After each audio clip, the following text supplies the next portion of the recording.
These 15 dangerous cruise mistakes get people injured, fined, or straight up banned. And somehow, yes, passengers are still doing them in 2025. You'd think we'd have learned by now, but apparently not. We're talking missed ships, balcony door wind tunnels that turn into finger smashers, sketchy cash-only boats that look like they belong in Pirates of the Caribbean, and selfie stunts in restricted areas that end with a free ride home. Minus the cruise. One dumb decision can turn your dream vacation into paperwork, medical bills, or a lifetime ban from ever sailing again. Congratulations.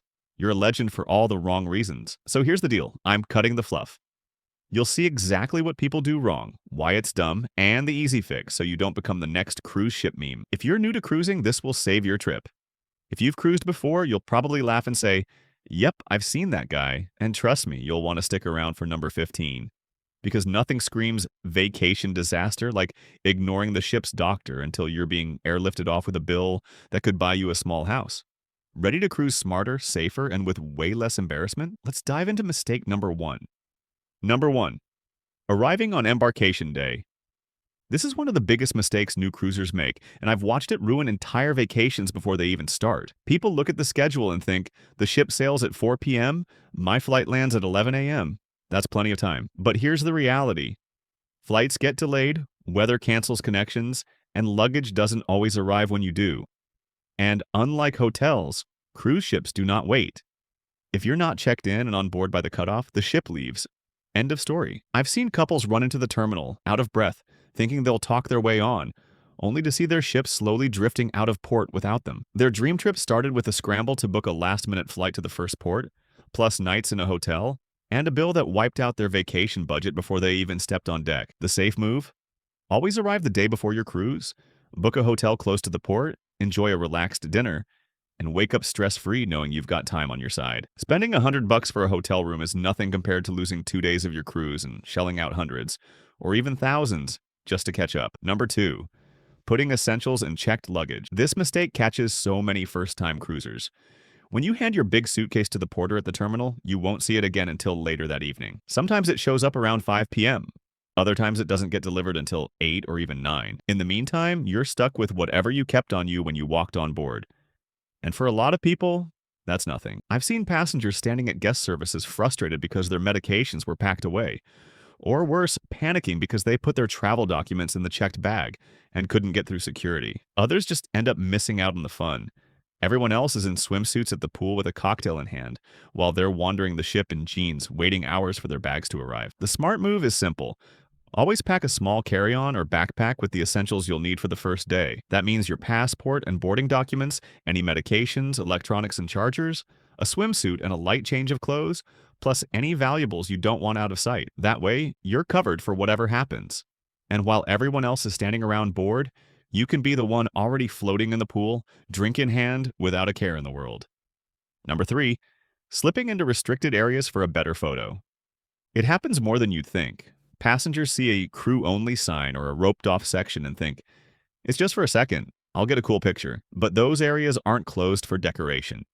Behind those doors and barriers are heavy machinery, moving equipment, slick floors, and no safety railing. One wrong step for a selfie can mean a serious injury, a medical bill, and in some cases being banned from cruising ever again. I've watched people sneak past a rope on deck trying to get that perfect Instagram shot, and nearly slipped because the surface was being cleaned. I've also seen passengers escorted back by crew and warned that they could be disembarked at the next port if they were caught again. All that for a photo. Not worth it.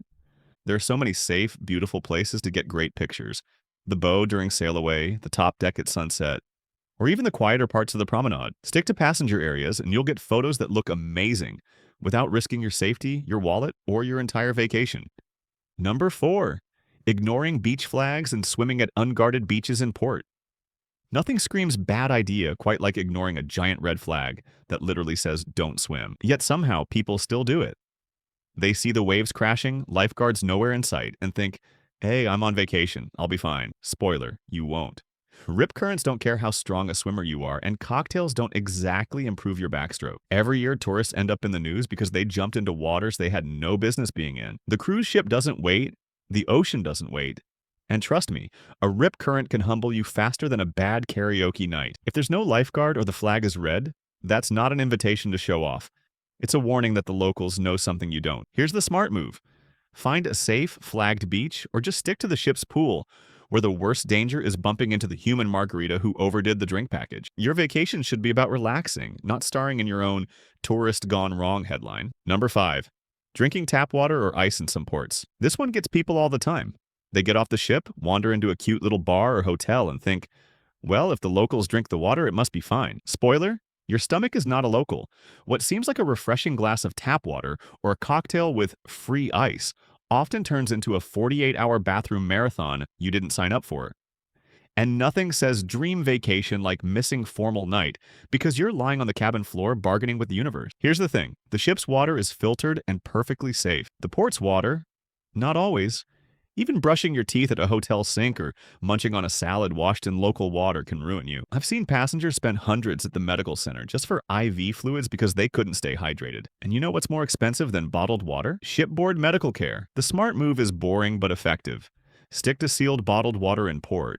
And skip the ice unless you know it's from filtered water. Honestly, it's way cheaper to buy a $2 bottle than to spend your entire trip curled up in the fetal position, wondering why you thought local water was a fun adventure. Number 6. Missing ship time in port. This one is legendary. You've probably seen the viral videos of people sprinting down the pier, arms flailing while the ship's horn blasts and thousands of passengers lean over the rail cheering them on. That's not living the dream. That's you becoming free entertainment for everyone else on board. And if you're wondering, no, the captain isn't going to turn the ship around because your watch said you had time. The problem is simple. The ship runs on ship time, not local time. And guess what? Local time doesn't always match. Add in a few margaritas, a souvenir hunt that takes just 5 more minutes, or a taxi driver who insists they know a shortcut. And suddenly you're starring in the Pier Run Olympics with no medal, just an empty dock. And here's the kicker. If you're not back in time and you booked an independent excursion, the ship leaves without you. Your options? Scramble for a last-minute flight or hotel, spend a ton of money, and hope you can catch up at the next port. I've seen people spend more on emergency flights than their entire cruise fare. The fix is simple, but apparently rocket science for some. Set your watch or phone to ship time, build in a buffer, and plan to be back at least an hour before all aboard. Or if you're really nervous about timing, just book through the cruise line's excursions. They guarantee the ship will wait. But whatever you do, don't be that person running down the dock while the rest of us film your misery for TikTok. Number 7. Letting kids climb or play near railings. Every cruise, there's at least one parent who seems to think the ship is basically a giant playground. Their kids are climbing balcony chairs, leaning over railings, or playing Titanic on the edge while mom and dad sip cocktails and say, they'll be fine. Spoiler, they might not be. In June 2025, a 5-year-old on Disney Dream went overboard after sitting on a railing. Her dad jumped in after her. Thankfully, they were both rescued. But that's the kind of headline you don't want your family name in.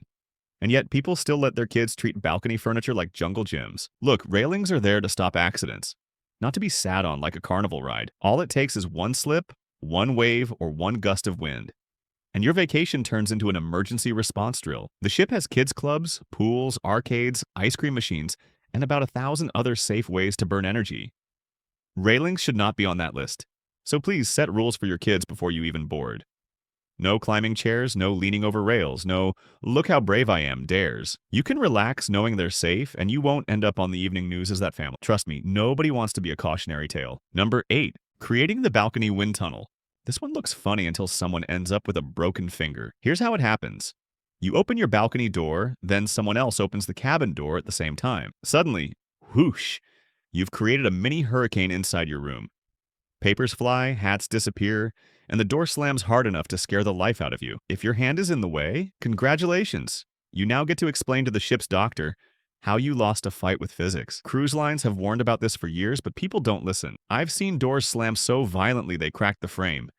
And yes, I've also seen passengers trying to test it like it's some kind of science experiment. Spoiler, it's not fun when it slams on your arm. The fix is painfully simple. Only have one door open at a time. If you're heading out onto the balcony, close the cabin door first. If you're walking back inside, shut the balcony before you open the hall door. It's not rocket science, it's just common sense. Think of it this way. Do you want a nice, relaxing cruise, or do you want to spend the week explaining to strangers how a gust of wind beat you up? Exactly. Number 9. Smoking or leaving smoldering items on balconies. Nothing says bad idea quite like lighting up on a balcony surrounded by plastic furniture, towels, and strong sea winds. Yet every cruise, someone still does it. They think, it's just one cigarette, nobody will notice. Yeah, until a little ember blows onto the next balcony and suddenly you've recreated the Great Fire of London at sea. In February 2025, Carnival Glory actually had a balcony fire. Crew had to scramble to put it out. Passengers were evacuated from their cabins, and the whole thing started because of a smoldering item in the wrong place at the wrong time. It takes seconds for wind to whip a tiny spark into a major problem. And let's be clear, smoking on balconies isn't just dangerous, it's against the rules. If you're caught, you'll get hit with fines and possibly banned from the cruise line altogether. And trust me, being that passenger everyone whispers about because you almost set the ship on fire is not the legacy you want. The smart move? If you absolutely must smoke, use the designated areas and never leave smoldering items, candles, or anything that burns sitting outside. Your balcony is for relaxing, not testing whether the ship's fire alarms really work. Number 10. Rushing gangways or ignoring crew instructions in rough weather. Ah yes, the gangway hero. The person balancing 3 shopping bags, a frozen drink, and their phone in selfie mode while trying to board in high winds. What could possibly go wrong? Well, in March 2025, a passenger on Norwegian Epic actually fell when the gangway separated in bad weather. Well, that's not a blooper reel, that's an emergency call to the port authorities. Here's the deal. When the crew tells you to hold the handrails, keep your phone in your pocket, or wait until the gangway is secure, they're not being bossy. They're trying to make sure you don't end up as the headline, "Cruiser takes unexpected swim in Sicily." But every sailing has someone who thinks rules are optional. Spoiler, they're not. And the rushing? Don't do it. There's no prize for being the first back on board, unless you count twisted ankles and bruised egos. I've seen people trip over their own luggage because they just had to beat the crowd. The ship isn't leaving without you if you're already on the gangway. Relax. The smart move. Listen to the crew, hold the rails, and take your time. Save the multitasking for the buffet line. You'll live longer. Number 11. Treating water slides and attractions like stunt parks. Cruise ship slides and water parks are designed for fun, not for your audition tape for Jackass, the cruise edition. Yet, every trip there's always someone who tries to film themselves, zooming down with a GoPro strapped to their head, or decides it's hilarious to go down backwards. Spoiler. It's not hilarious when the lifeguard pulls you aside and bans you from the slide for the rest of the week. In August 2025, a slide panel on Icon of the Seas actually cracked and injured a passenger. It wasn't because of horseplay, but it proves the point. These rides have limits. Add jewelry, phones, or reckless stunts, and you're just asking for trouble. And nothing kills the vibe faster than having the crew shut down an attraction because one genius decided to break the rules. Look, nobody's impressed that you went hands-free, upside down, or tried to race your buddy. What people will remember is the day the slide got closed because you thought you were Evil Knievel. Follow the posted rules, keep it simple, and let the attraction do its job. Make you laugh, not make you famous for all the wrong reasons. Number 12. Booking unlicensed boats or pirate excursions at the pier. You know the scene. You step off the ship and before you even hit the taxi stand, a guy in flip-flops and a faded tank top is shouting, "Boat ride! Cheap! Half the price!" And somehow people actually think, wow, what a deal. Sure. Until you notice the boat doesn't have life jackets, the engine sounds like it's dying, and the captain is also the bartender. This is one of the fastest ways to turn your dream snorkeling trip into a nightmare. If something goes wrong on one of these cash-only, no-paperwork boats, you're on your own.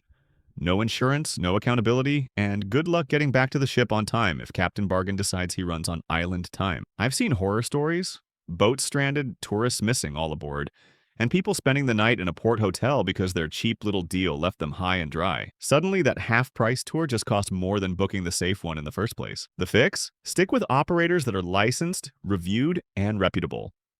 Or if you're nervous about timing, just book with the cruise line. It's not as cheap, but at least you won't end up starring in your own episode of Shipwrecked, Port Edition. Number 13. Propping open fire doors or hanging things from sprinklers. This one blows my mind every time. You'll see passengers wedging open fire doors with shoes, trash cans, or even luggage so they don't have to swipe their keycard twice. Brilliant idea, turning a critical safety barrier into a hallway decoration. Those doors are literally designed to keep smoke and fire from spreading. Propping them open is like saying, sure, let's make this floating hotel extra flammable. And then there's the sprinkler people. For some reason, folks think those ceiling sprinklers are clothing racks. I've seen wet swimsuits, shirts, even balloons tied to them for a birthday surprise. What could possibly go wrong? Well, those sprinkler heads are under high pressure. Knock one off or break the seal, and congratulations. You've just created a personal Niagara Falls in your cabin, plus a massive fine from the cruise line. The fix is obvious. Keep fire doors shut and keep your hands and laundry off the sprinklers. If you need to dry clothes, pack a travel clothesline or use the cabin bathroom. It's cheaper than flooding your deck and being remembered forever as the idiot who watered the hallway. Number 14. Risky DIY motorized excursions like ATVs and jet skis. Ah, yes, nothing says vacation memories like strapping yourself onto a machine you've never driven before in a foreign country with zero safety briefing and thinking, how hard can it be? Spoiler, harder than you think. Every year, cruisers end up in hospitals, or worse, because they rented a sketchy ATV or hopped on a jet ski with no life vest. In one recent case, a tourist in the Bahamas actually faced manslaughter charges after an ATV crash. That's not a souvenir you want to bring home. Here's the reality. Those cut-rate rentals you find right outside the port often have bald tires, broken helmets, or no safety checks at all. And when something goes wrong, guess what? Your travel insurance might not cover you because you knowingly put yourself at risk with an unlicensed operator. Translation: you get the injuries, you get the bill, and the operator shrugs and disappears. The fix is simple. If you're going to do motorized excursions, book with a reputable operator. Wear the helmet, wear the life vest, and for the love of your vacation, don't drive it like you're in a Fast and Furious movie. Or better yet, if it looks sketchy, just walk away. No Instagram post is worth ending up in a local ER with a bill bigger than your cruise fare. Number 15. Delaying a medical visit to avoid a bill or quarantine. This one is classic cruise passenger logic. I'll just wait and see if it gets better. I don't want to pay the doctor. Yeah, because ignoring chest pain or a raging fever has always worked out well. By the time some people finally wander down to the medical center, what could have been treated easily now needs IVS, meds, or worse. An emergency helicopter ride that'll cost more than your car back home. And here's the kicker. A lot of passengers are scared they'll get quarantined for something like norovirus, so they avoid reporting it. Smart, right? Hide your symptoms, infect half the ship, and now everybody hates you because you wanted to power through. Congratulations, you just became patient zero. The truth is, ship doctors are trained to deal with problems early. Go in when something feels off, and it's usually quick, simple, and manageable. Wait too long, and you could be facing missed ports, a medevac, or a 5-figure bill. The fix is easy. Get travel insurance that covers medical and evacuation, and stop pretending you're invincible. Nobody's handing out awards for most stubborn passenger. If you feel seriously sick, go. Trust me, it's better than starring in your own medical drama at sea. So there you go. 15 dangerous cruise mistakes that get people injured, fined, or flat out banned every single year. Most of them are easy to avoid if you use a little common sense. But as we've seen, common sense isn't always common at sea. Which one shocked you the most? Or have you ever seen someone make one of these mistakes in real life? Drop your story in the comments. I'd love to hear it. And if you thought this list was wild, wait until you see my next video. I'm covering cruise ship secrets that most passengers never find out about. And trust me, you'll want to know them before you sail. Hit that subscribe button so you don't miss it, and I'll see you in the next one.